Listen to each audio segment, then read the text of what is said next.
Shalom sahabat yang baik hati, salam sehat selalu bagi kita semuanya. Marilah kita bersatu di dalam doa.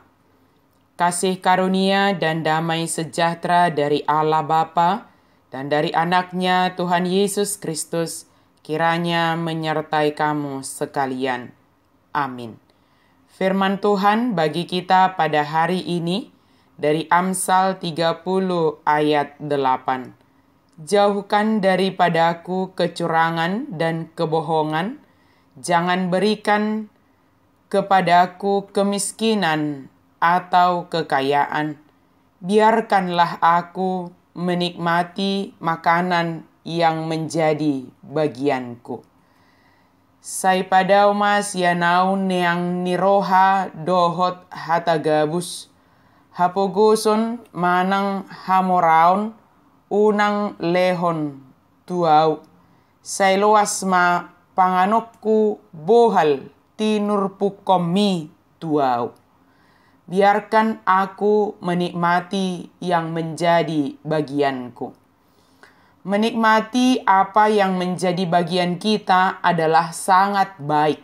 Mampukah kita menikmatinya? Berbahagialah orang yang memakan hasil jerih payah tangannya sendiri dan baiklah keadaan kita. Terkadang ketika kita terlalu capek, ketika kita terlalu stres untuk memikirkan, melakukan apa yang harus kita kerjakan, kita menjadi lebih sulit untuk menikmati apa yang Tuhan sediakan bagi kita.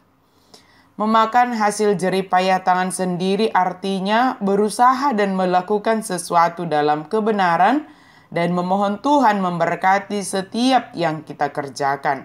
Dan di dalam mengerjakan atau mengusahakan apa yang harus kita kerjakan, kita memohon kepada Tuhan supaya menjauhkan segala kecurangan dan kebohongan.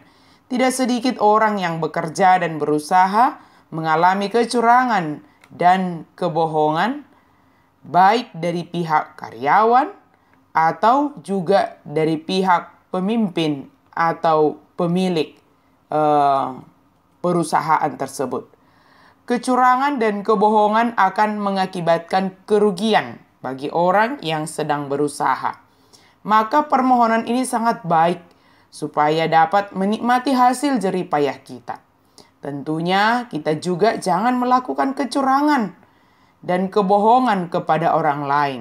Kita sudah mengetahui bagaimana perasaan kita misalnya ketika kita dicurangi atau dibohongi oleh orang lain. Maka hal yang sama jangan lakukan kepada orang lain. Ingatlah Allah tidak senang terhadap orang yang curang dan pembohong. Curang membuat ketidakadilan semakin merajalela. Sementara Allah menginginkan keadilan terjadi di dunia ini. Penulis Amsal juga mengatakan supaya Allah tidak memberikan kemiskinan maupun kekayaan bagi dia. Karena terkadang kekayaan dapat membuat seseorang menjadi sombong dan mengandalkan kekayaannya. Atau sering sekali kemiskinan membuat orang menjadi lesu, mengeluh, putus asa. Walaupun tidak semua orang kaya demikian, tidak semua orang miskin demikian. Memiliki terlalu banyak uang bisa berbahaya, tetapi demikian juga kalau memiliki terlalu sedikit. Sebetulnya keadaan miskin bisa berbahaya bagi kesehatan spiritual dan fisik. Di sisi lain, keadaan kaya bukanlah jawabannya. Sebagaimana Yesus tunjukkan, orang-orang kaya sulit masuk kerajaan Allah. Seperti Paulus, kita bisa belajar bagaimana kita hidup. Entah kita memiliki sedikit atau banyak, tetapi hidup kita lebih besar kemungkinan bisa efektif jika kita tidak mengalami kemiskinan atau kekayaan, tetapi menikmati apa yang menjadi bagian kita. Penulis Amsal meminta supaya Allah mengizinkannya menikmati apa yang menjadi bagiannya. Kita memiliki bagian kita masing-masing yang berasal dari Allah. Menikmati apa yang menjadi bagian kita adalah kenikmatan yang dipenuhi oleh rasa syukur. Sebab tanpa rasa syukur kita tidak dapat menikmati apapun yang ada pada kita. Kalimat ini hendak memberikan jaminan bagi kita bahwa kita memiliki bagian kita masing-masing yang telah disediakan Allah bagi kita.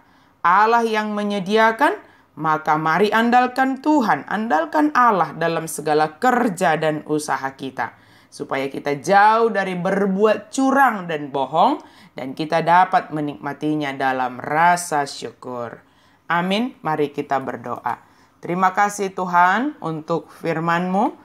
Biarlah kami senantiasa bersyukur atas apa yang menjadi bagian kami, dan kami boleh jauh dari segala kecurangan dan kebohongan, dan kami tidak melakukannya di dalam hidup kami.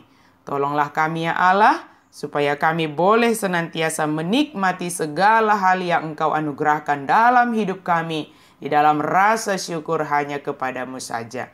Dalam nama Yesus kami berdoa dan bersyukur. Amin.